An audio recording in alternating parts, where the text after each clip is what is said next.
Burial program for the late President Edgar Chagwa Lungu in Johannesburg, South Africa on Wednesday, 25th June 2025. Zalapena mashoko program ya buda pangwa inoi aiwa ichange iri komangwana our at Dr. Edgar Chagwa Lungu our celebration of life our the 6th President of Zambia.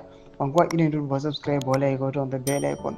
Pana pati chipinda this program yamurukona in the pictures show on the screen irikunzi the Mass. The Requiem Mass for our former President, Mr. Edgar Chagwa Lungu, will be held in Johannesburg, South Africa. Financial date, Wednesday, 25 June 2025, at 11 CAT. Main celebrant, Archbishop Alexander of Lusaka, Zambia. Venue, Cathedral of Christ, the King, 186 Nugget Street, Hillbrow, Johannesburg, 2001. Tupinda pa service program, wanu ya wanyura wachiti. At 10 a.m., Patanga VIP and family arrival. At 10:30, public seating begins. At 11 a.m., the Requiem Mass commences. At 11:15, opening rites and prayers.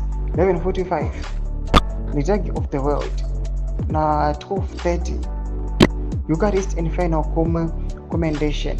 And then 1:30, procession to private burial. Ndo programu iri kubva panapa ku South Africa iri kuya panapa ichipublishwa aya muri kuona iyi chinzi ayo ndo programu ichange iri kumangwana vanenge vachida kuuya vachizoatenda kunyange zvacho kusina public body view pamwe nemacameras achange aripo vanhu vari free to come and see vanobvumidzwa kuti vauye tudze mafunguro enyu muri kudi pamusoro pechitwa ichi rekombe section yedu kuti mafunguro enyu subscribe like chat on the bell icon.